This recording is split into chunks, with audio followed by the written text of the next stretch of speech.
guys, welcome back to my channel. Sorry about not posting a video last week, but I had serious vlogger's block and I had no idea what I wanted to post about. So instead of posting some BS, I decided to just wait it out until a good idea hit me, and it did. Today, I want to talk about the pros and cons of living alone, since December is rapidly approaching, whether or not you guys want to admit it. And that means a whole new wave of graduates are going to hit the real world. I just want to give you guys another perspective for those of you who are still trying to decide whether or not you want to live with a roommate, live with your parents, or live by yourself. For those of you who haven't seen my tips and tricks on apartment hunting, go ahead, click on the link and watch the video. And that'll give you some ideas on how to find an apartment in the first place. And then from there, if you want to live alone, post up for a roommate, or find somebody who lives there looking for a roommate. I'm going to start with the cons because for me it's a pretty short list because let's face it, living alone, pretty awesome. So the first one is bills, and this is actually a pro and a con. The reason that bills are a con is because it is really nice to be able to split those payments up, especially when you had roommates. Rent wasn't as high, and obviously paying electric and stuff didn't seem like it was that expensive. So in that respect, it was nice to have other people helping you pay the bills, and that way you could allocate your money towards other things and reaching your financial goals. Next, a big con, and the last con, is that you are indeed alone. So there are numerous reasons why this sucks. The first reason, I miss having the social aspect. So in college, obviously all your friends are really close by, and even your roommate. But now, a lot of my friends don't even live in the vicinity. They're actually about 30 to 40 minute drive from where I'm at, which sucks. Because after a long day, I get home from work, I work out, and by the time I'm done eating, it's about 6:30. And people want to meet up for happy hour, and you can say goodbye to that because I'll get there by the time happy hour is over.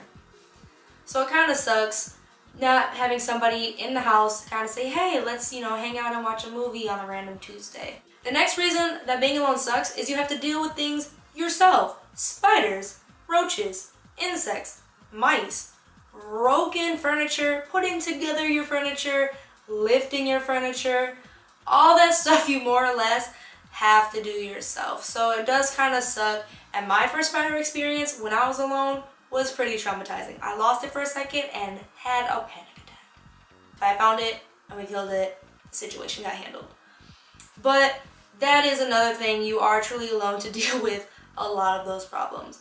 And the last thing is more kind of a female thing, and that is simply and sadly put, we do live in kind of a sick and twisted world, and even in places where you think there might be safe, things happen. And so sometimes I feel like I'm constantly watching over my shoulder, making sure I switch up my routine, because I want to reduce any chance that if there is some psycho person out there, they're not going to follow me and choose me to be their victim. So I know it seems like it'd be a little bit unlikely, but unfortunately, as a girl, you'd be naive not to think about those things. So that's it. That's all the cons of living alone. But let's go into the pros, because as I said, living alone is awesome. I can walk around naked. I can play my music as loud as I want, or as loud as my neighbors will let me. I don't have to clean up after anybody else, because I don't mind cleaning, but for some reason when it's after somebody else, it just makes it a little bit more irritating in myself. And I know I'm not the only one who feels that way. You're washing the dishes and you get done with that last dish and your roommate puts in another one. I know we all have this feeling.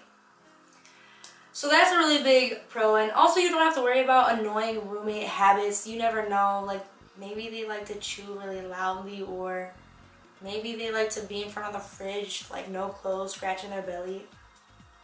So you don't have to really worry about roommates with gross habits. In fact, you actually really don't have to worry about awkward roommate moments ever, because you don't have to warn them that you're having somebody over. They don't have to warn you that they might have somebody over. You don't have to worry about walking in on them having sex with somebody. That is very awkward, finding your roommate's clothes on the floor. Just so we know. Like I said, the bills is also a bonus because I don't have to worry about who I'm getting my money from. If I have to make a payment and wait for them to pay me back, I'm paying for it. It's coming from me. I know my bills are going to get paid on time. And the last thing is just kind of the self-confidence you get, because I be feeling like the man when I walk through, like the hot shot or whatever, because you know you do have your own place, you are paying your own bills, you kind of feel like you're doing big things in life. So that's definitely one of the biggest pros. Just a few notes on living with roommates and living with your parents. Living with roommates actually can be pretty fun. I do have a few friends who have roommates and they love the experience. They like having someone to hang around. They like that it was a random stranger who actually introduced them, you know, into a lot of the stuff that they do now, a lot of the places that they go. So that's really nice, and they actually ended up with a roommate that liked to cook, so it was like really nice. They had a system going on. So sometimes you look out and you get a really good roommate, and sometimes you don't. I personally didn't have a good experience and didn't want to have to kind of hoof around and interview people and go through that whole finding a roommate process. Living with your parents, a lot of people are a little bougie about this, if he lived with his parents, that girl lived with her parents. I know plenty of people who lived with their parents for maybe 2 years max, paid off all their loans, and had enough for a house. So don't knock people living at home. If it is a viable option, I wouldn't rule it out, especially because you will be able to obtain a lot of your financial goals about 1,000 times quicker than everybody else, because you will have next to no payments to worry about except for your loan payments. So you can pay off your loan sooner, you can save up your money faster, and you can do bigger things. Honestly, living at home isn't a bad idea if you actually can swing it, but the key is to have a deadline and an understanding with your parents. Make sure that you and your parents have set a goal and a date that you will be out by, and they will enforce that if you aren't out. So, yeah. So that's it, just a really quick video, just to kind of give you guys some insight. So a few things. Next week I'm going to be doing a hair video because, you know, it's been a long time since I've showed you guys my hair, and I'm just going to give you some quick tips and tricks on how to maintain long curly hair, and also what I'm doing to basically get ready for winter, different twist styles I do, and just what I've been doing new in my hair care regime to kind of make sure that it's moisturized and healthy.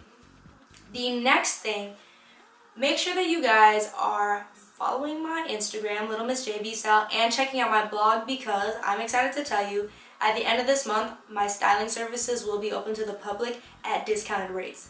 Yes, discounted rates. Even you, my college followers, will be able to afford this. You'll be able to actually see what services I'm going to offer. About October 15th, they'll be up on the site so you can kind of see what your options are. And I'm going to start my video series on building a wardrobe. Just the basics on how you can improve your wardrobe. And if you want further advice from me, obviously you can seek my services and I will be glad to help you out. I do offer online consultations, so if you aren't in the Detroit metro area, that's okay. I can still help you out. There are no worries.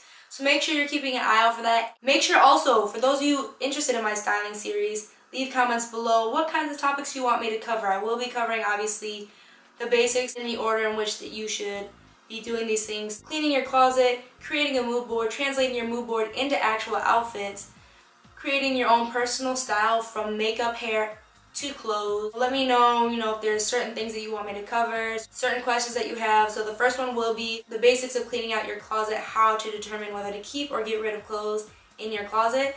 So any questions about that, please put them in the comment box so I can address them in the video. So all this really exciting stuff is coming really soon at the end of October, so keep your eye out for it, and I will be getting a Facebook fan page up. So a lot of awesome, fun developments coming soon, and I can't wait to share them with you. So, comments, guys. Just do me a favor, those of you who are watching, at least comment. I do want to have interactions with you. I do really want to get to know my followers. I really don't want this to be a one-way street. So if you are in college about to graduate, tell me in the comments box, are you considering living with a roommate, living by yourself, or living at home? And if so, what are some major decision factors that are leading you to one choice or another? And for those of you who are already out in the real world with me, big ups. Please go ahead and let me know why you chose the living situation that you're in right now, and give any tips and advice to those people who are still in college so that they can also make a really educated decision and do what's best for them. So I'll see you next week. Again, hair care tips. And the week after that, obviously the first part of my styling series. So